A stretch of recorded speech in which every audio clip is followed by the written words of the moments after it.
皆さんこんにちは。ジャパニーズポッドキャスト with 花へお越しくださりありがとうございます。このポッドキャストは日本語を勉強中の方へ向けたポッドキャストで、日本の文化やニュース、また私の個人的な体験だったり経験など、様々なことを日本語でお送りしています。現在 YouTube と Patreon でメンバーシップをやっています。動画のトランスクリプトが欲しい方、またはこのポッドキャストをサポートしたいと思ってくれる方がいたら、ぜひメンバーシップの参加お願いいたします。またすでに参加してくださった皆さん、本当にありがとうございます。皆さんのおかげでこうやって続けていくことができているので、皆さんのサポートに感謝しています。またオンラインレッスンもやっているので、日本語の話す練習がしたいと思う方がいたら、ぜひそちらもチェックしてみてください。皆さん元気にお過ごしですか？もう8月も終わりに近づいてきたとこなんですが、今回はですね、もし毎日15分しか時間がなかったら、日本語を勉強するのに毎日15分しか時間が取れなかったら何をするかっていうことを話していこうと思います。今これを聞いてくれている皆さんは普段何分ぐらい日本語を勉強してますか？ 15 分ぐらい、毎日30分ぐらいしてますか？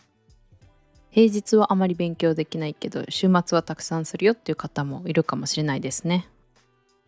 人それぞれ毎日勉強に割ける時間は違うと思います。大学の試験の勉強があったら日本語の勉強はあまりできないかもしれないし、仕事が忙しくなって残業が増えていたら日本語の勉強はあまりできないかもしれないですよね。で、今子育て中っていうお父さんお母さんがいたら、子育てに忙しすぎて日本語の勉強あまり集中できないっていう時もあるかと思います。そんな時でも毎日15分だったらみんなできるんじゃないかなと思ったので、今回は毎日15分しかなかったらっていうことで話していこうと思います。私も語学を勉強している身として毎日たくさん勉強したいんですけど、毎日何時間も勉強できるほど時間があるわけではないので、それでも何かしたいなという気持ちだけはあるんですよね。でも気持ちはあっても結局夜めっちゃ疲れて何もせずに寝るみたいなこともたくさんあったので、今回はね、その15分しかなかったらっていう感じでやっていこうと思います。私も毎日15分だったら時間はあるので、その方法でね、最近はちょっとずつやったりしています。人それぞれね、みんな日本語のレベルも違うと思うし、好きなことも違うと思います。あと目的も違いますよね。日本に住んで日本語を勉強したいのか、趣味としてただ好きでやっているのかによっても、目的によっても、ゴールによっても、勉強の仕方、勉強すべきことなども全部変わってくると思います。いろいろ変わってくると思うので、皆さんのシチュエーションに合わせてみてほしいんですけど、これだったらみんな毎日できるんじゃないかなっていうのをね、今回15分の中で、できそうなことを話していくので、もし日本語毎日勉強したいけど、たくさん時間があるわけではないし、その少しの時間の中で何をしたらいいかいつも迷って、結局何もやらずに終わってしまうっていう人ももしかしたらいるかもしれないです。で、私もそういうタイプです。本当に今までそういう日が何度あったかっていう感じです。でね、ただ、リスニングは毎日1時間ぐらいしてる気がするけど、リスニングしているだけじゃあんまり成長している気がしないっていう人もいるかもしれないので、そういう方もね、ぜひ今回のエピソードを聞いてみてほしいなって思います。じゃ、まず、その15分の間で何をするかですね。で、使うものは YouTube の動画です。何でもいいんですけど、私は YouTube の動画で決めます。そしてその動画のトランスクリプトがあれば、もう完璧です。あった方がいいですね。で、トランスクリプトはなくても動画の字幕があればいいんですけど、その字幕は日本語の字幕にしてください。皆さんの母国語の字幕、英語とか韓国語とか何でも、そういうのではなくて、日本語の音声、日本語の字幕があるものを選んでください。ポッドキャストでもいいし、ブログでもいいし、皆さんの好きな趣味の動画、何でも大丈夫です。まず動画を一つ決めます。日本語字幕があるものか、またはトランスクリプトが用意できるものですね。それを用意します。そしてその次は AI です。私は YouTube の動画を使うので、AI はジェミニを使います。やっぱり Google っていうだけあって、この YouTube 動画の何か翻訳してほしい時とか、いろいろ調べたい時っていうのは、ジェミニーが相性がいい気がしています。他のチャット GPT とか、クロードとか、何でも大丈夫なんですけど、私個人的にはジェミニーを使います。そして、翻訳でも大丈夫ですね。Google 翻訳とか何でも大丈夫です。ただ、本当に意味がわかんない時に、使える、翻訳できるものがあれば OK です。動画と、あと翻訳できるもの、そして次は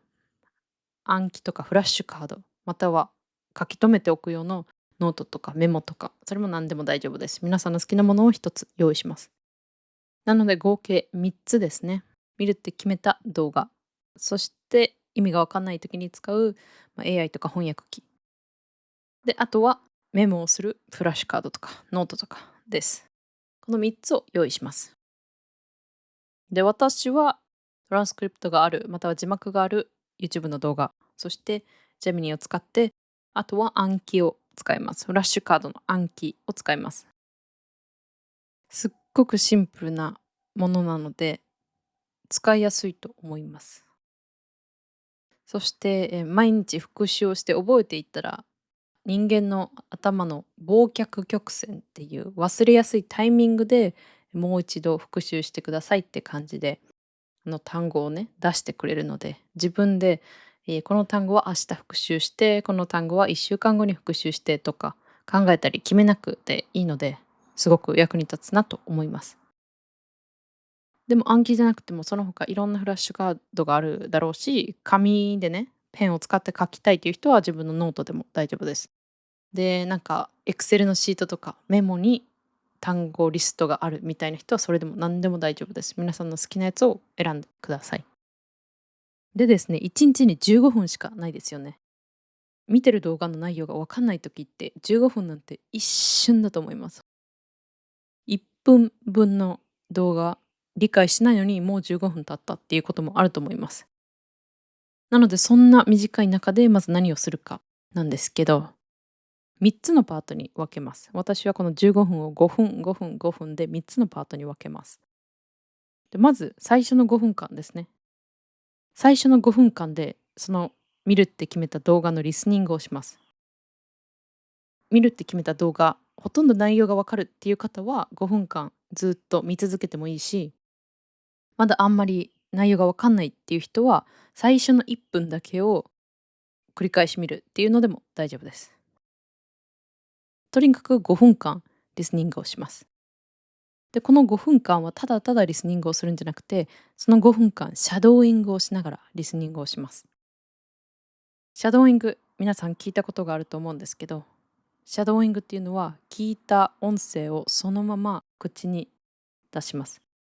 音声を聞いて同じタイミング、または1秒とか遅れたほぼ同じタイミングで、聞こえたものをそのまま口から出します。そんな感じで5分間リスニングをします。で、スラスラ話せる人はこの5分間、動画を1回も止めずにやってもいいし、まだわかんないところがたくさんある、発音できないものがあるっていうのは止めて、最初の1分間を何度も繰り返し聞きながら発音できるまで1分の間のフレーズをその5分の間で繰り返すっていうのでも大丈夫です。で、この時にもう全くわかんない、初めて聞いたっていう単語は一応ね、メモを取っておきます。フレーズとか単語はメモっておきます。これが最初の5分ですね。メインはリスニングとシャドーイングです。で、その次ですね。次の5分はわからなかった単語とかフレーズを、そのさっきあったジェミニとか翻訳機を使って自分で完全に理解します。日本語ほとんど理解できるっていう方はね、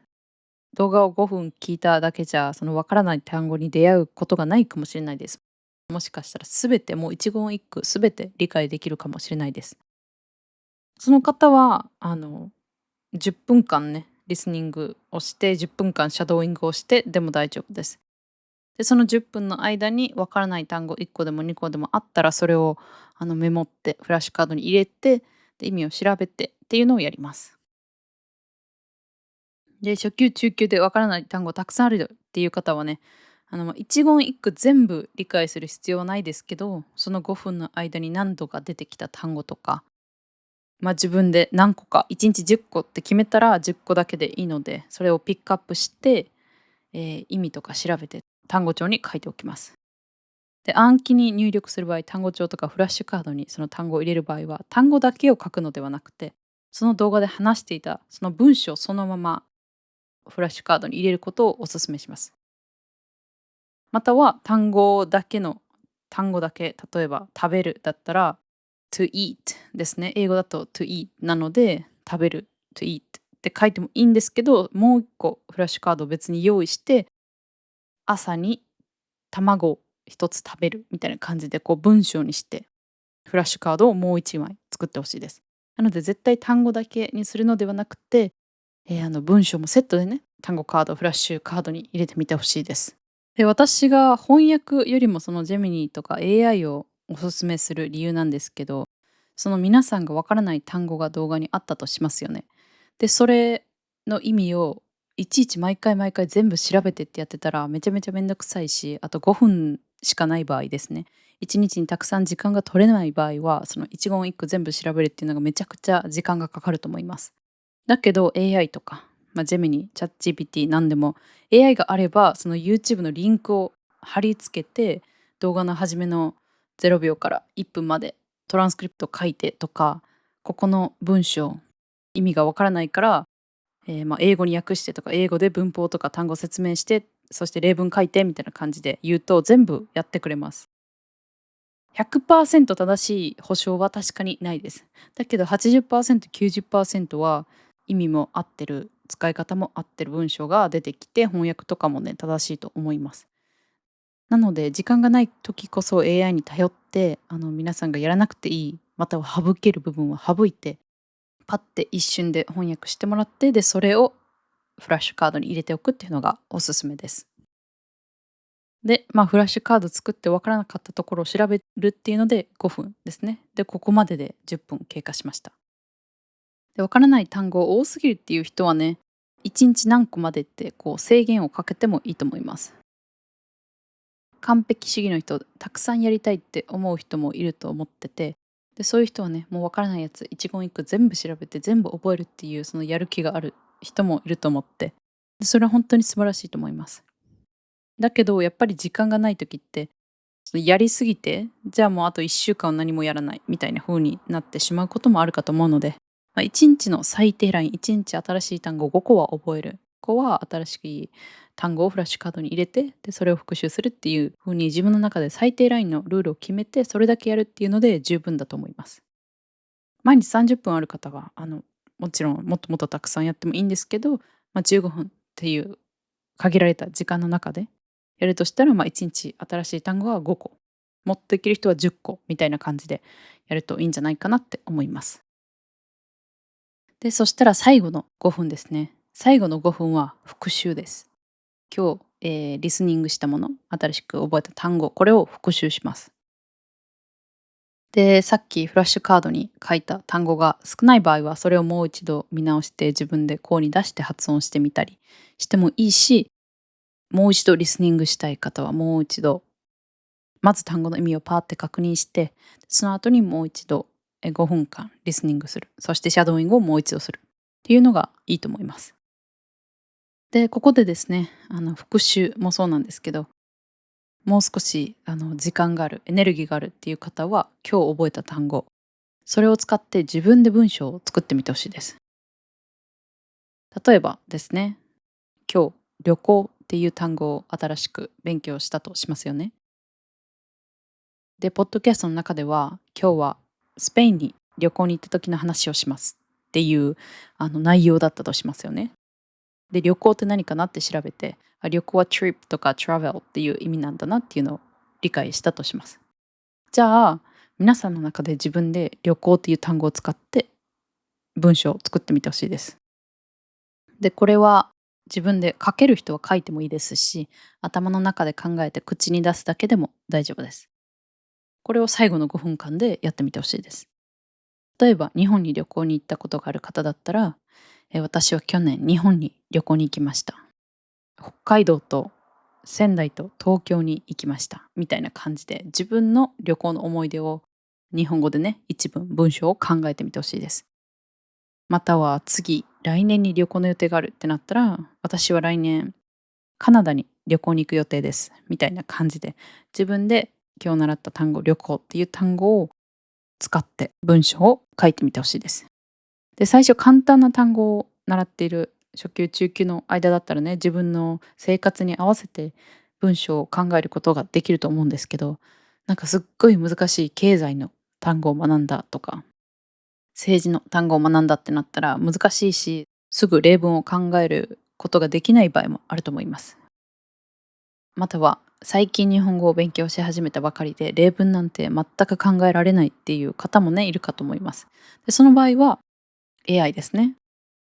簡単な文章を自分の母国語で考えて、で、それを翻訳して、で、その文章の発音を聞いて声に出して3回は読んでみてほしいです。声に出して読む。これめちゃくちゃ大事なので、それをね、やってみてほしいです。で、ここでもう少し時間があるなら、その自分で考えた文章も暗記とかフラッシュカードに入れておいたり、ノートにメモっておくっていうのもいいですね。じゃあ自分の話をする時の文章が一文完成したので、皆さんが使える時が必ず来ると思います。そんな感じで15分間の日本語の勉強が終わりです。どうですか？これできそうですか？なんか意外とやること多いなって思ったかもしれないんですけど、集中してたらね、めっちゃ一瞬で終わります。一瞬で終わるし、意外とね、やればできるじゃんって思う時が来ると思います。で、15分って本当に短いので、あともうちょっとだけ、5分だけやろう、あと5分、あと10分だけやろうっていう感じで、15分だけやるって決めた勉強がいつの間にか毎日30分勉強できていたっていうことがね、あるかと思います。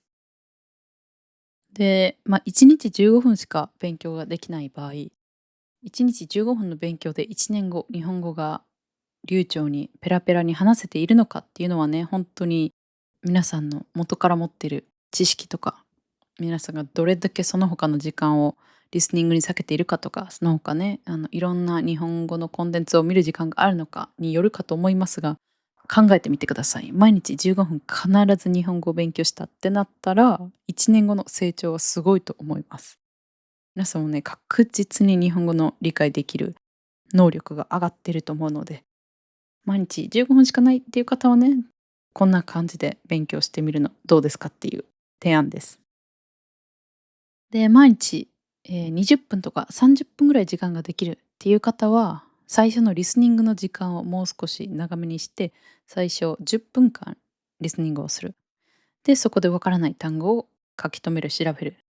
ていうのをして、で、その単語を復習して、で、その単語を復習した後にもう一度リスニングするっていうこのサイクルを繰り返してみてほしいです。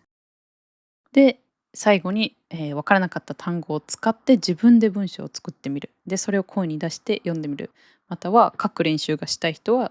漢字などを使って書いてみる。そういうのがいい練習になるんじゃないかなって思います。で、リスニングばっかりじゃなくて、私は本を読むのが好きだから読む練習もしたいっていう人もいるかと思います。リスニングだけじゃって思うと思うんですけど、リスニングをするときに字幕を見ながら、トランスクリプトを見ながら発音しているので、皆さんがね、日本語の文字を読む練習もできていると思います。あとはその漢字、日本語って一つの漢字で何個も読み方があったり、ひらがなでも文章によって読み方が違ったりしますよね。例えば、こんにちはの最後のはは、ひらがな一つだけ見ると、はですよね。HA ですよね。でも、こんにちはなら、WA のわって発音するし、私はっていう I am の時、ひらがな一つだけ見るとはですけど、その文章の中ではわって読みます。こんな感じで発音が変わる時があるので、やはりね、音声を聞きながら文字を読む練習、最初はこれがめちゃくちゃ大事だと思います。漢字も本当にその文章によって読み方が変わるので、それをマスターするために最初は、トランスクリプトを見ながら、音声を聞きながらシャドーイングをしてみてほしいです。で、少し上級になったら、例えば動画のスピードを速めて1.25倍速で聞くとか、1.5倍速で聞く。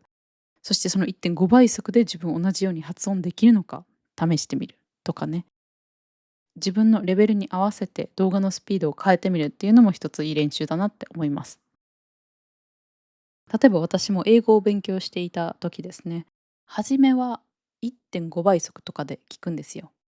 英語が聞き取れなくても初めは1.5倍速で聞くと、普通のスピードが後から聞くとめちゃくちゃゆっくりに聞こえるんですね。で、1倍速だと確かに聞き取れるわっていうので、初め分かんなくてもちょっと早く聞いてみて、その音に慣れる。で、普通のスピードで話してる日本語を聞くとめっちゃ遅く聞こえるので、これもね、一つ内容が分かるっていう方は、動画のスピードを速めて、速いスピード、速い日本語になれる練習をしてみてほしいです。で、皆さんはね、日本人って日本語を話すの早いなって感じる人も多いかと思うので、普段から早い日本語になれる練習も一ついいんじゃないかなって思います。で、15分っていうね、1日15分っていうすごい短い時間しかない中での練習なので、最初の5分のリスニングを1.5倍速とかで聞いてみて、めちゃくちゃ早い日本語に慣れて、で、その後は最後ね、時間がある方はもう一度1倍速で聞いてみるっていうのもいいんじゃないかなって思います。で、あと最後に、初めの場合はやっぱり復習がすっごく大事です。もう復習命です。なので、例えば初めて1日目15分間勉強しましたってなったら、2日目、次の日は、次の日の最初の5分間のリスニングは同じパートをリスニングしてみてほしいです。で、そこでどれだけ単語を覚えているかとか、または忘れているのかっていうのを確認します。で、ほとんど覚えてるわ、1日で覚えれた、理解できたっていう方はね、その次の3分ぐらいをまたリスニングして、シャドーイングして、単語を勉強してっていう感じで、復習はね、必ずしてみてほしいです。そしてこのポッドキャストが半分ぐらいは理解できるけど、